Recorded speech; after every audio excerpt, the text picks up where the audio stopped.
Good evening. This is the Dolores County Broadcasting Network. And as usual, I have to give you the sports update. The New York Jets stink. Plain and simple. They lost again. And you know what? They lost to a team with a winning record. So that shows you just how bad this team is really going to be over the course of the season. And on top of that, the Donkeys lost. So I'm trying to figure out which team is worse. So with that, the Dolores County Broadcasting Network presents the DCTV 4-H Evening News Program for Tuesday, October 30th, 2018. Camera people are Bobby Joe and Sativa. Video and sound engineer and producer is Edward. Teleprompter and prompter is Myra. News anchors are Daniel and Devin. Meteorologist is Hannah. And this is the news director, Dan. And now the news. Switch it. Or keep the new show on the air by becoming a sponsor. Become a sponsor. You can become a sponsor by calling 970-677-419. That's 970-677-419. Hi, I am Daniel, and here is our first story from the Journal. Everybody writes about cowboys. Nobody writes about sheep herders. One of the hundreds of books written by cowboys in cowboying in the American West, there are few volumes on sheep and sheepmen. So I set out to write the first full-length history on the sheep and cattle wars in Colorado. And modern sheep grazing on public lands. The book, The Woolly West Colorado Hidden History of Sheepscapes, is published now. I hope I didn't do a bad job. A lone sheep herder would be in charge of a band of about 1,000 sheep, and though he might have had a horse, it was really his dogs that kept the sheep in line, bedding them down and guarding them through the night against coyotes and bears. In the herding tradition, the morning star is the shepherd star, La Estrella del Pastor, because herders rise in the dark. Cowboys get the fancy hats and handed tools, ladders, boots. Sheepherders wear whatever they can find and carry a staff or crook to catch errant sheep by a rear hoof. It's an ancient practice far older than 19th century cowboying and trailing cattle north to railroad terminus point as America moved west. Sheep herding stories and abound in the Bible and in diverse cultures worldwide, but I wanted to learn about sheep in Colorado, where they came from, how they arrived, who owned them, who herded them, and what impact they have had on the environment for almost 2 centuries. The book began in an aspen grove as I studied carvings left by dozens of herders over decades. Some of the herders carved their initials each year they returned to the same grove. As I contemplated the carvings and through thought of the battling sheep moving through the smooth-barked aspen, I wondered why were sheep hated. What was the deep-seated animosity against white, woolly creatures by cattlemen?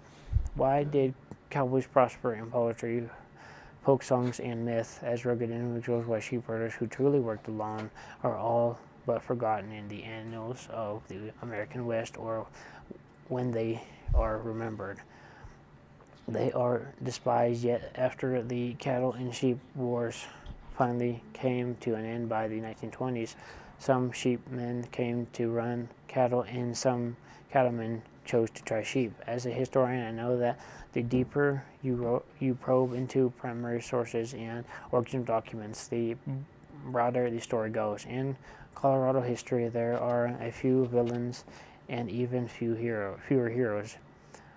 We used and abused the land in certain ways, and now we know better. This story is from the Journal. Duck Creek volleyball team captures district championship.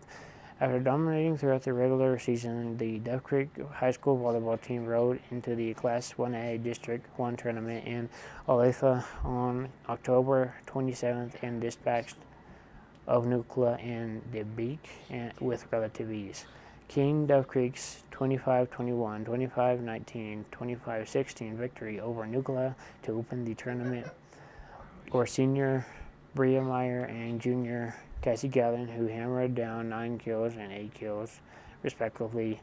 Meyer added 4 blocks and Gallen added 3 aces for Duff Creek. The Bulldogs also received a significant contribution from Taylor Hickman, who has 20 digs and 23 assists after beating Nucla. Duff Creek faced off against Del Bake in the district championship and won 22-25, 25-20, 25-13, 25-19. DeBeek, which was ranked 5th in Colorado High School Association latest poll, entered the match with a 17-3 record. Among the statistical leaders, for Duff Creek in the match were Gatlin, who had 13 kills and 21 digs, and senior Madeline Higgins, who came through with 9 kills and 4 aces. Sophomore Grace Hatfield led the Bulldogs in digs with 25 overall, and Meyer had a match best 7 blocks. Thanks to the victories and districts, Duff Creek earned the right to host a Class 1A regional tournament on November 3rd. The Bulldogs will open the round-robin tournament with a match against number 3 seed Nucla at 10 a.m. Duff Creek will then face off against Sangre de Cristo at 2 p.m. The winner of the 3-team regional tournament will gain a berth in the Class 1A state tournament in Denver, November 8th to the 10th. This story is from the Journal. The Durango and Silverton Narrow Gauge Railroad struggled with a fire and flooding in June and July. Was not its first about with nature for a line that traces its origins to 1881.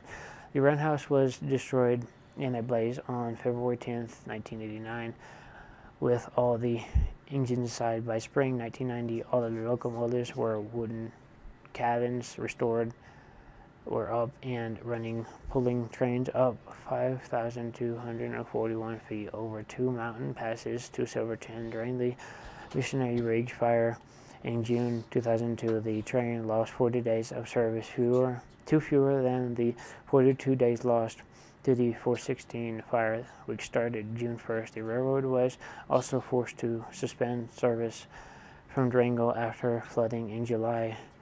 Washed out tracks north of Hermosa.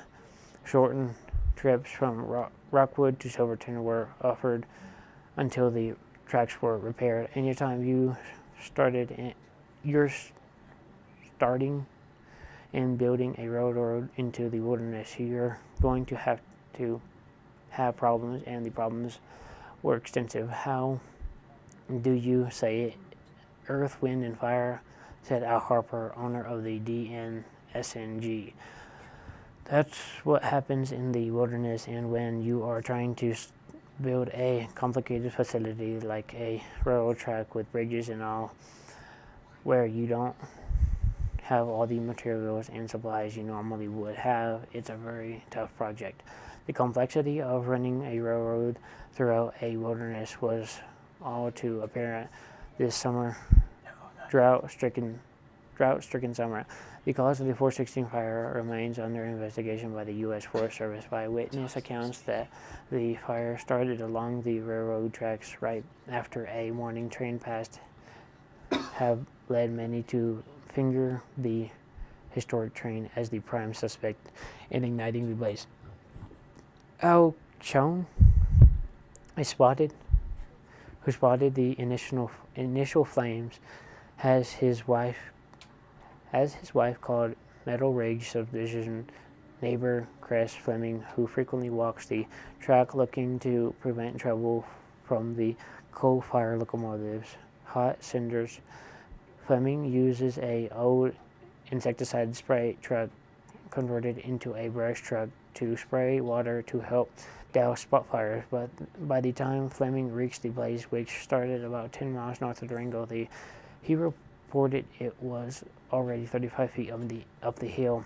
Harper has acknowledged the possibility of a D and SNG train could have started the 416 fire, now Colorado's sixth largest wildfire at 54,129 acres, and he has said the railroad would take full responsibility if it is proven to have started the fire, but he has asked for patience as the investigation proceeds. In September, a civil lawsuit was filed naming D and SNG as its parent company, American Heritage Railways, Inc., and Harper as defendants. Next up is Devin with the story from the internet. Timothy Sargent is preparing for the cold months ahead for him. Staying warm is a matter of life and death. It is important to have someplace that you can go and be warm, said Sargent, who has been without a home for about 5 years. Keeping warm during the winter months is something of a science for Sargent. He takes great precautions to prepare himself for his shelter to avoid freezing. Although the city stops enforcing its camp ban at night, it keeps tent up during the day is still prohibited by City of Durango, which requires people who sleep on public lands to take down their tents between the hours of sunrise and sunset. But that becomes unrealistic for homeless residents trying to survive the winter. It takes a good couple of hours, and you can't go and take it down, especially when there's snow all around, Sargent said. It's not just a simple tent, it's a wintering camp. We need a place that can keep it up until spring. Many campers move away during the cold months in search of warmer climates, but for a select few, winter is not deterred to the home-free lifestyle, a term Sargent and others use to identify people without a permanent residence. It all comes down to layers, he said. First, he gets a tent from Walmart and a bunch of blankets to insulate it. Fleece or lightweight synthetic blankets work best, Sargent said. Those blankets won't collapse the tent like a heavy blanket will. Sargent said he drapes the blankets over his tent between the inside layer and the rain cover, enough to block out the light, using safety pins to affix the blankets to his tent so they won't slide off. Then comes a tarp roof for the tent, strung up to nearby trees, somewhat of an A-frame structure to keep the snow from collecting on top of his tent and collapsing his shelter. But even that isn't good enough, Sargent said. He buys 2 or 3 pillar candles that last anywhere between 60 and 80 hours to produce heat and light inside his tent. Setting all that up takes time, he said. Every night in America, there are hundreds of thousands of people who sleep outside because they have nowhere else to go, according to the Centers for Disease Control and Prevention. Many of those individuals experience alcohol or drug abuse, mental illness, or other diseases like HIV or tuberculosis, according to the CDC. On a single night in 2017, Colorado, California, Florida, and Oregon accounted for nearly 2/3 of the unsheltered people in families with children, according to the U.S. Department of House and Urban Development. On a single night in January of last year, Colorado has 7th largest homeless veteran population. The Centennial State is also accounted for one of the largest increase in homeless population from 2016 to 2017, according to HUD. 20 in every 10,000 Coloradans were homeless in 2017. Some of those people don't have the means to purchase shelter, so they may purposely get incarcerated because it gives them a warm place to sleep and a meal to eat. Now for dumb laws. Dumb laws in Louisiana. Fake wrestling matches are prohibited. Spectators at a boxing match may not mock one of the contestants. One could possibly land in jail for 20 years upon urinating in the city's water supply. A law was passed with the specific intent to stating the punishment for stealing crawfish.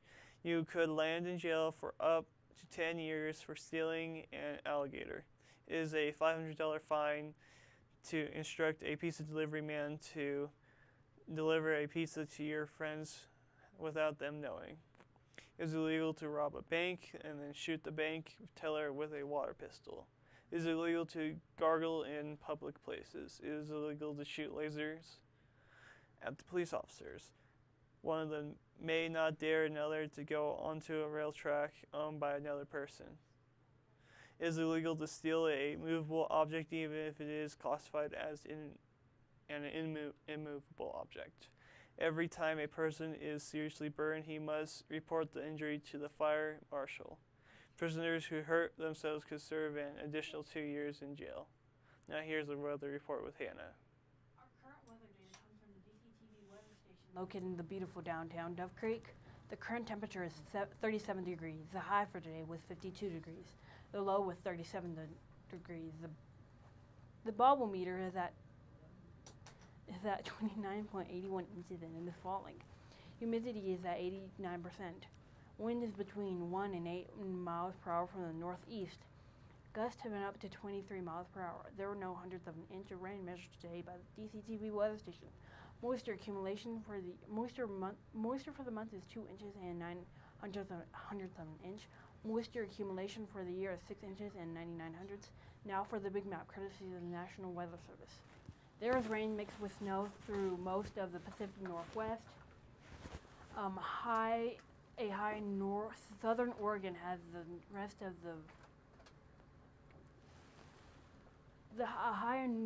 southern Oregon has the rest of the west coastal clear. A white area indicates snow throughout the Rocky Mountains.